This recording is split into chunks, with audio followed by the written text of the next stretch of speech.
안녕하세요. 케오포입니다. 계약서 작성에 대해서 설명드리고요. 또 잘못된 점에 대해서 좀 말씀을 드릴게요. 잘못된 점이라기보다도 효율적인 사용법에 대해서 말씀드리겠습니다. 자, 계약서 작성 기준에 보면은요. 우리가 노인장기요양법 시행규칙 16조에 보면 어떤 정도의 기준이 나와 있습니다. 제가 여기를 눌러보시면 뭐 이 자료는 다 드릴 테니까 눌러보시면 똑같이 나옵니다. 자, 시행규칙 16조를 보겠습니다. 자, 16조에 보면 뭐요? 수급자와 장기요양 기간은 급여 개시 전에 당연히 계약을 해야겠죠. 저 계약서 해야겠죠.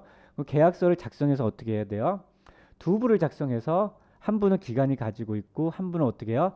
발급해서 계약자가 가지고 있으면 됩니다. 그리고 계약서의 내용은 당연히 계약 당사자 누구랑 계약했는지 그리고 계약 기간이 들어가는 거예요. 계약 기간이란 건 뭐예요? 계약 기간만 들어가면 돼요. 인정 유효 기간까지 할 필요 없고요. 3년, 5년 하셔도 돼요. 왜? 계약 당사자끼리 협의를 하시면 돼요.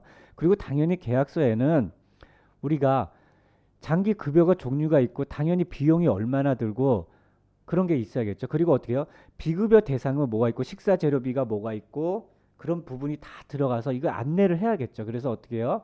이러한 부분을 안내하고 어떻게 돼요? 설명하는 동의를 받아야 돼요. 그래서 이 당시에 등급이라든가 강경에 대해서 다 수급자를 확인을 하죠. 확인하고 하시면 된다. 그래서 동의서를 받고 발부를 하시면 됩니다. 예, 이게 계약서에 대한 업무고요. 또 하나가 있다면 평가 기준에 보시면 돼요. 우리가 평가 기준을 눌러보면 운영 규정이라는 게 있어요. 운영 규정에 보면은 자, 이용 계약에 관한 거, 그다음에 이용료 비용에 대한 변경 방법 및 절차가 있을 거예요. 그럼 운영 규정에 케어포가 만든 운영 규정에 보면 뭐라고 되냐면요. 이용료 등 비용이 변경됐을 때는 재계약하지 않고 안내로 가름한다고 되어 있습니다.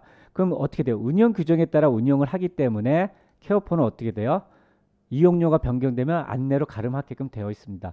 이러한 내용들을 표준 약관에 다 들어갔어요. 물론 기존의 표준 약관에 따라서 제가 케어포에서 좀 플러스 시킨 부분이 있어요. 뭐 예를 들면 신원 인수인의 권리가 기존의 표준 약관에 명확하지 않아서 추가시킨 거라든가, 그다음에 이용료 변경에 대한 절차가 이런 것들을 명확하게 가름한다고 안내로 넣었습니다. 이러한 걸 넣은 근거는 뭐냐면요.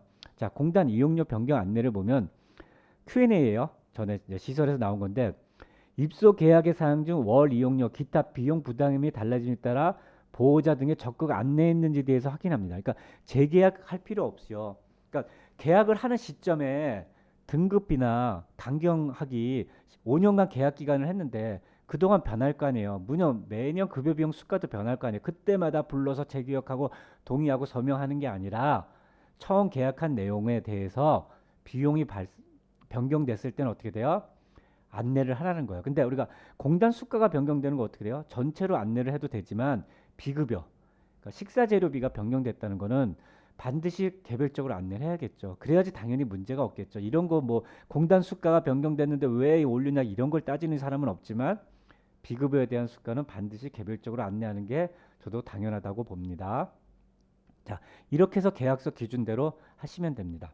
자, 그래서 중요한 건 뭐냐면요. 표준 약관에 다 들어가 있는데 우리가 제가 여기서 강조하자는 건 계약 기간은 보통 인정 기간, 유효 기간 내로 하는데 그럴 필요 없이 3년, 5년 하세요. 예. 왜? 그럼 편하잖아요. 계약서 매번 작성할 필요 없고요. 그리고 계약서 작성을 두 부 작성해서 수급자에게 발급하고 한 분은 장기용 기간이 보관한다 그랬는데 이 발급이라는 의미가 온라인도 되고 오프라인도 돼요. 우리가 뭐 주야가는 뭐 보호자가 자주 오실 수도 있겠지만 시설 같은 경우는 자주 오실 수도 없어요. 먼데 있으면 이럴 때는 어떻게 돼요? 온라인으로 서명을 요청하고 서명을 받고 그 자료를 보호자한테 제공하면 되는 겁니다. 그래서 온라인으로 하셔도 되고요. 오프라인은 어떻게 돼요? 반드시 출력을 해서 어떻게 돼요? 우편으로 보내주셔야 됩니다. 자, 그래서 재계약을 할 때는 어떻게 되면 수가 변경할 때 안내로 하고 계약 기간이 종료됐을 때만 하면 되는데 이것도 어떻게 돼 있어요? 표준 약관에 해심이 없는 경우는 1년간 자동 연장이라 하니까 한 번 계약을 하면은 계약서를 다시 재계약할 일은 없다라고 말씀을 드리는 게 제가 강조하는 부분입니다. 예. 자, 그래서 계약서 작성 방법을 하나씩 보면요. 기본적으로 수급자를 등록하셔야 돼요. 그럼 수급자 정보 등록할 때 등급이 나오잖아요. 그러면 한도액이 얼마인지, 예, 그다음에 강경 정보가 나오죠. 강경률 정보가 나오고, 그다음에 계약자 정보가 나오잖아요. 이 두 가지 정보를 가지고 본인에 대해서 확인한 다음에 계약서를 작성하시고 어떻게 돼요?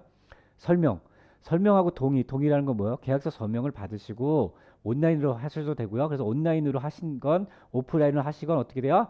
자료를 오프라인으로 했을 때는 어떻게 돼요? 네. 물론 발부라는 게 온라인으로 제공해도 돼요. PDF로 만들어서 예, PDF가 뭐예요? 프린터된 도큐멘트 파일이기 때문에 문서로 인정한다는 이렇게 해서 보내셔도 돼요. 그래서 꼭 발부를 하시고 한 분은 기간을 어떻게 하냐면 출력을 해서 놓으세요. 출력을 해서 놓으시고 이 보호자한테는 계약자한테는 될 수 있으면 뭐 출력해서 주는 게 좋지만 멀 때는 어떻게 해요? 온라인으로 제공하고요. 계약 기간은 종료됐을 때만 재계약하시면 됩니다. 이렇게 말씀을 드리겠습니다. 그리고 어떻게 돼요? 케어포에는 계약 후 계약 시점이 5년이라 그러면 계약 시점하고 틀리잖아요. 수가가 변경되고 그럴 때는 어떻게 돼요? 안내로서 가름을 한다고 말씀드리겠습니다. 이렇게 계약서 작성을 효율적으로 업무를 하시면 됩니다. 감사합니다.